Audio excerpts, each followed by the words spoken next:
Okay, so hello and welcome back to my channel. This week I'm going to try and do something a little bit different. What I'm going to try and do is run you through one of my edits for a promo that I've done the other day. It's something I get asked about a lot, which is the speed in which I can turn work around. And to be honest, it's not always something that you want to do. You don't always want to make stuff really fast. You don't always want to do stuff that you feel like it's in a rush, because it's not the best way to get the creative kind of work done. However, time is money, and a lot of the clients I work for will want their videos kind of turned around as quickly as possible. Primarily if it's theatre work, which I do a lot of. If it's for a show, they're going to want it turned around in a couple of days because they're trying to sell the show. So it's going to be something that it's probably already live. I might have gone in and filmed the first night, and they want to get this out there pretty quick. So it's important that I get this turned around quick. That means that I've got pretty good over the years of getting these things done in a short space of time. So what I'm going to do today is try and run you through that. We're going to have a quick look at the edit, just going to run you through step by step how I would go about doing a quick turnaround promotional video edit for a piece like this. Right, let's get straight into it.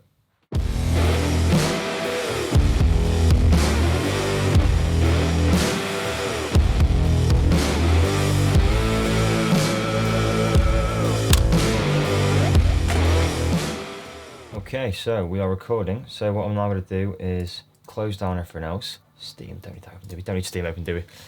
Don't need Epic open, don't need Discord open, don't need Xbox Beta open, or Origin. Got a lot of games apps on here. Premiere is going to take about 10 minutes to boot up, because it does. Glasses back on. Can't see about them. So I'm working on a promo for a Shirley Valentine show that I filmed last night. Okay, cool. So now we've got a new sequence set up. 25 frames, same as my camera.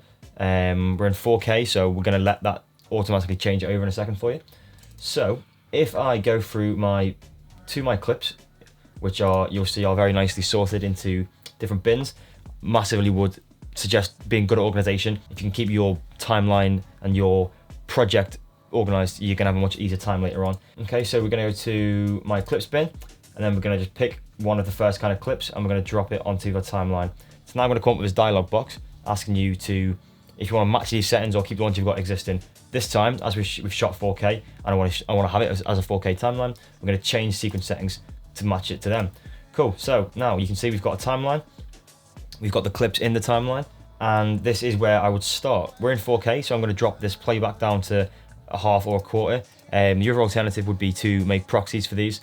If you've shot on a kind of codec that's going to be difficult for a computer. I shot this internally on my camera, so 4K internal, Sony computer doesn't like it, can be really hard for it to load, and we don't want to be editing with stuttery kind of playback, so we're going to drop the playback resolution down so we can combat that.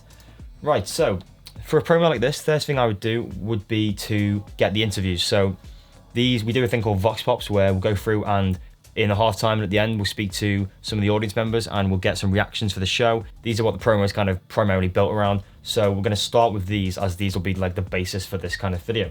So we're going to scroll right down. As you can see, it takes a while to load. Let's fast forward that.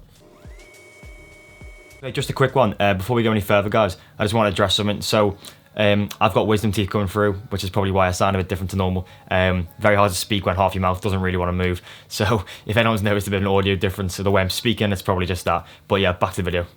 This is a great example of why I use my monitor when I can, because you don't have any of this issue in the computer later on.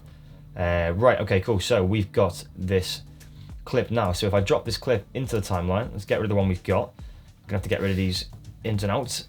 We'll drop this entire clip on there. Okay, so what we want is the best bit out of that. So we're already gonna open up this, make the audio line a bit bigger so we can see what we're doing. And we'll listen out for the section we want. So we're gonna start right from the beginning with this one, as from the start of what he said has been good. So we're just gonna use our cutting tools to shorten this down. And we're going to keep that. She's doing it all on her own, remembering all those. We're going to let that run until the end. Line's brilliant. Would you suggest for people to come and see it? Oh, definitely, yeah, definitely come and see it again. Okay, so on a promo like this, obviously I don't want to hear me, and I don't really want any kind of questions that are not leading, that sound like they're answering a question, as we just want the sound bite. So what I'm going to do is I'm going to go in and I'm going to chop that right down. So we've just got that first portion of what he said, and then we're going to move that up. I normally like to have a little bit of an intro on these things, so we're going to start that around 5 seconds in. First things first, I'm going to do is I'm going to use Control, Shift, and D to add a little audio transition in and out. Just going to kind of fade off the beginnings and ends, makes it a lot cleaner, and when I'm listening to it millions of times, that makes it much easier. So what we'll do is we'll keep doing that. So we're going to go through and we're going to find a different one. So we're going to click on these guys, get rid of that in-arm point. We're going to drop that into the timeline, and then we're just going to do the same thing there. So we're going to have a little listen through. About how you're enjoying the show, sort of give people trying to sort of sell it. So any like little reviews. Okay, then we've got the in point. So we're going to start there. We're going to cut that down, and we're going to cut it down to where I can see he's finished speaking there as well. Okay, so we'll do the same thing again. We'll button that off, and then I'm going to skip ahead and show you what we've got with all those done. Okay, so now this is my timeline with all of those interviews in. I've cut down the ones that I liked, chosen which bits I do like. I've cut together some ones, cut little bits out of ones I didn't like, merge them around, mix them together. So we've now got a timeline. It's about a minute and a half long, which has got all the best interviews in. So next step with a program like this will be to go and start finding clips that we want to throw on top of this. This is commonly referred to as B-roll. This is what the audience really wants to see. The interviews are great for the voiceovers and the sound bites, but we don't really necessarily want to see a ton of the people talking from the audience. We want to see the show. So we'll go through and we'll find bits of the show we like. So we'll click on this one. We'll have a little scrub through just to kind of work out what we've got. And then maybe we'll pick out a little bit here and we'll just click on this one, which is drag video only. I don't need any of the audio for this. So we'll drag that down and put that on the timeline above the stuff we already have in there. So I want to make sure to keep these on nice controlled layers. So we're going to have video layer 1, which will be the interviews, and video layer 2, which will be all the B-roll. So now the process is quite simple. We're just going to go through and do that same process with all of these. Drop these in. To be honest, sometimes when I'm trying to be quick, I'm a little bit sort of haphazard with this. As long as you found the best bit from the clip, so you've had a quick scrub through your clip and found the best bit, you don't necessarily need to be too careful with this kind of thing. Obviously, if you've got more time, you can kind of take more time scrubbing through, making sure you've got the absolute best of the best. But the thing is, I know what was shot. Obviously, I shot myself, so I know where the things are going to be decent and I can use them. So we'll go through and we'll just drop them onto the timeline. Another thing I'm going to do is I'm going to cover up the gaps with this. I like to have the interviews not go quite back to back. I like a tiny gap between them, just kind of allows them to breathe in and makes them easier to understand. But obviously, you can't have gaps in your video, so we're going to drop these on top of those gaps. So I'll show you here, like now. We're just going to take that one and drop it down in there, and that'll cover the gap. And if it doesn't, then we just find something else we've used as well and do the same with that. So now we don't have any gap in there, and that will sort of flow seamlessly from one to the other. Okay, so now we have a timeline that has all of our interviews on the bottom and then all of our B-roll on the top, hopefully without any gaps. If there are, we need to go through and just check that up. So we've got here a little gap. So if we use A on a keyboard, that'll select everything that's going forward from there. And then we can move that up so we're not going to have any gaps. Then we'll just have a little scrub through and we should now have a clean timeline that has everything in that we need to put in. Okay, next step is going to be sorting out some of this audio. So we're just going to do some basic things in Premiere. If you flick over to the audio tab, it's going to be the safest place to be. What we're going to do is we're going to mark all of the dialogue as dialogue. And then we're going to go through here and we're just going to auto match it, which I've already done. Then we're going to add a little bit of clarity to it. And EQ I'm going to do separately, because what I'm going to do is I'm going to drop on, if we go to our audio effects and type in parametric, we're going to find a parametric equalizer. I'm going to drop that onto one of these.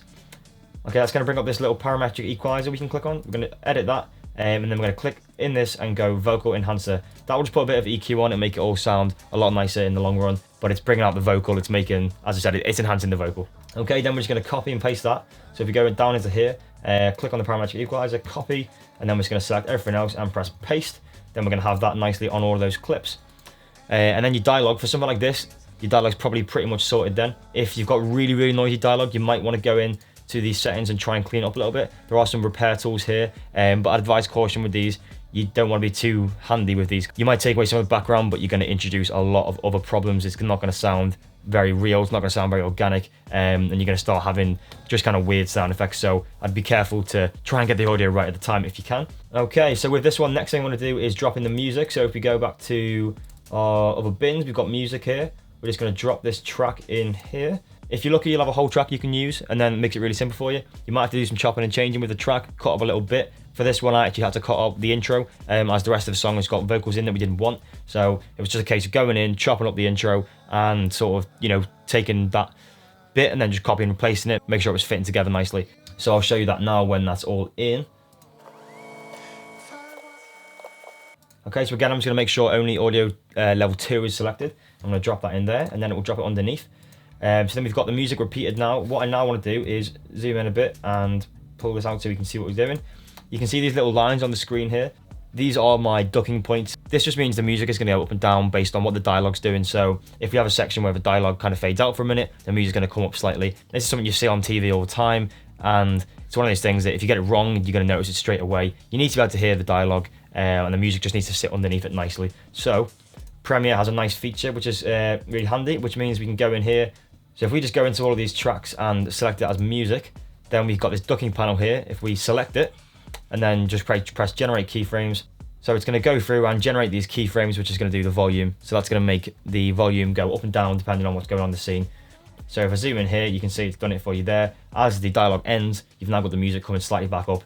That's something we would have had to do ourselves in the past. Premiere's now got some really great features to kind of allow that to not need to be done, which is a great time saver. Okay, so then this is what the timeline's looking like now. So we've got all the B-roll starting, we've got an intro at the beginning, we've got the music that fades down nicely as we do that. No gaps, nothing horrible going on there. I've actually dropped a little 185 black bars in here. This is something that you don't need to do necessarily. I like sort of a slightly more filmic look, and I think having a tiny bit of bar, either at the top or bottom, can be really nice for that. So I normally drop in a little preset there, and then I've added a little graphic at the beginning that's just the name of the show. I've also added the graphic that was sent over to me at the end. So the client sent me over a piece of artwork they can put on the end of the video, and then we're pretty much done. The last thing I'm going to do is I'm going to go through and do a tiny bit of quick color grading for this. I shot this in a color profile which was pretty close to being ready to go. I knew I wouldn't have a big turnaround time on this, so I didn't want to be shooting in a log or anything like that. But you can see if I get rid of that, the original footage itself was a little bit too dark, wasn't in a great location. So what I've done is I've gone through and I've added a bit of exposure, added a bit to the highlights, to the whites, brought the blacks down a tiny bit more, just to give it a little bit more contrast. So now we have a clip which, if you go before and after, just kind of pops the faces more. It's just nicer overall, I think, really. So again, for this one, it's going to be the same sort of thing. If you go before, it's a little bit too dark, not really anything that's popping in the image, it's a little bit flat. So we're going to add exposure, highlights, whites, bring the blacks down a tiny bit in the shadows. Shooting on a camera like this, especially in 4K, you've got a bit of room to play with. If I guide that back to the original, you can see that I can push that quite a bit before the image starts to kind of crack. It's only really there if it starts to go a bit wrong, in my opinion. So you can always push that a little bit if you need to. If you open your Lumetri scopes, you can also see what you're doing here. You can see where it starts to hit that 100 meter of the top is going to be where it's too far. So that's a good indication of where you need to stop. Again, with shadows, you can see these at the bottom. You want to make sure they're not too low. You want to make sure your blacks aren't going below 0. So if anything, you could probably pull them up a little bit actually to get that image a little bit cleaner. You can crush blacks, but be careful because you will start to get this kind of artifacting in the image, especially in the blacks, which you see quite a lot on amateur film and it doesn't look good. So let's not do that. So let's bring that back up a little bit. And then we're not far off ready to go. So we're going to go through and make sure all those clips are right. And then obviously you're going to want to go back through and double check it all. Make sure that you've not missed anything. Make sure there's no gaps, anything like that. Again, I've shot in 4K, so if I wanted to reframe any of these, I could easily punch into this, even up to 200, which is, you know, twice as big, and we've still got a 1080p image, which is not a decent level, especially upscaled to 4K. That's going to be fine. So if we want to do that, we can. And then if I zoom out of here, you can see we've got a pretty complete timeline now, which is going to be close to the finished product. So what I'd now do is send that across to the client, get any feedback, anything they want to take out, anything they want to add in, and then pretty much jobs are good. And yeah, unless I've missed anything, that's pretty much what I'd do for a video like this. So this kind of process can be really quick if it needs to be. Again, in a perfect world, you wouldn't have this be super quick. You'd want to have more time with this to be able to kind of, you know, be more creative here. Obviously, nothing I'm doing here is out of the ordinary. It's all very kind of standard editing techniques, but time can be of the essence, and when it is, this is a great kind of way of doing it. So that's a kind of start to finish, beginning to end of the workflow that I would do for a project like this, and then get this sent out to the client. So yeah.